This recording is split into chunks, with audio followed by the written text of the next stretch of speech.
ಮಾನ್ಯ ಅಧ್ಯಕ್ಷರೇ, ರಾಜ್ಯ ಸರ್ಕಾರಿ ನೌಕರರ ವೇತನ ಭತ್ಯೆ ಪಿಂಚಣಿ ಪರಿಷ್ಕರಣೆಯ ಬೇಡಿಕೆಗಳನ್ನು ಪರಿಷ್ಕರಿಸಲು ದಿನಾಂಕ 19/11/2022ರಂದು 7ನೇ ರಾಜ್ಯ ವೇತನ ಆಯೋಗವನ್ನು ರಚಿಸಲಾಗಿತ್ತು. ಅದರಂತೆ ವೇತನ ಆಯೋಗವು 24/3/2024ರಂದು ವರದಿ ಸಲ್ಲಿಸಿರುತ್ತದೆ.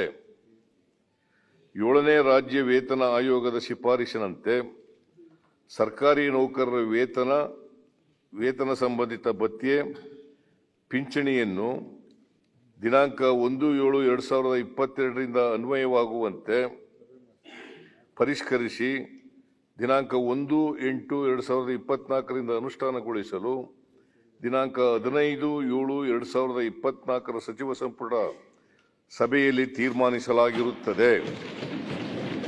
ಅದರಂತೆ ದಿನಾಂಕ 1/7/2022ಕ್ಕೆ ನೌಕರರ ಮೂಲ ವೇತನಕ್ಕೆ ಶೇಕಡಾ 31% ತುಟ್ಟಿ ಭತ್ಯೆ ಮತ್ತು ಶೇಕಡಾ 27.50% ಫಿಟ್ಮೆಂಟ್ ಸೇರಿಸಿ ವೇತನ ಮತ್ತು ಪಿಂಚಣಿಯನ್ನು ಪರಿಷ್ಕರಿಸಲಾಗುವುದು.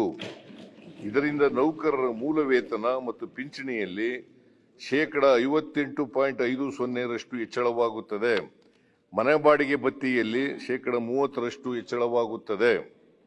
ನೌಕರರ ಕನಿಷ್ಠ ಮೂಲ ವೇತನವು ರೂ. 17,000ದಿಂದ ರೂ. 27,000ಕ್ಕೆ, ಗರಿಷ್ಠ ವೇತನವು ರೂ. 1,50,600ರಿಂದ 2,40,200 ಪರಿಷ್ಕರಣೆಯಾಗುತ್ತದೆ. ನೌಕರರ ಕನಿಷ್ಠ ಪಿಂಚಣಿಯು 8,500ರಿಂದ 13,500ಕ್ಕೆ ಮತ್ತು ಗರಿಷ್ಠ ಪಿಂಚಣಿಯು 75,300ರಿಂದ 1,20,600ಕ್ಕೆ ಪರಿಷ್ಕರಣೆಗೊಳ್ಳುತ್ತದೆ. ಈ ಪರಿಷ್ಕರಣೆಯು ಅನುದಾನಿತ ಶಿಕ್ಷಣ ಸಂಸ್ಥೆ ಮತ್ತು ಸ್ಥಳೀಯ ಸಂಸ್ಥೆಗಳ ನೌಕರರು, ವಿಶ್ವವಿದ್ಯಾಲಯಗಳ ಬೋಧಕೇತರ ಸಿಬ್ಬಂದಿಗಳಿಗೆ ಅನ್ವಯವಾಗುತ್ತದೆ.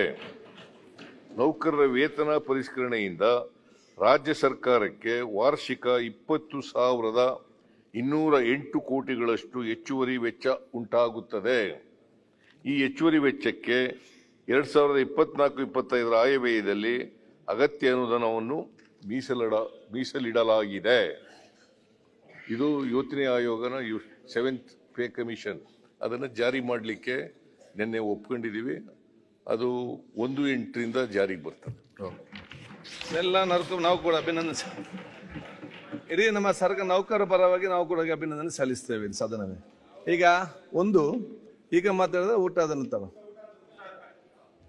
ಈಗ ಸದನವನ್ನು ಮಧ್ಯಾಹ್ನ 12 ಗಂಟೆಗೆ ಮುಂದೂಡಲಾಗಿದೆ. ಸದನವನ್ನು ಮಧ್ಯಾಹ್ನ 2:30 ಗಂಟೆಗೆ ಮುಂದೂಡಲಾಗಿದೆ. ನ್ಯೂಸ್ ಫಸ್ಟ್, ನಿರ್ಭೀತಿಯಿಂದ ನಿಮ್ಮ ಪರವಾಗಿ.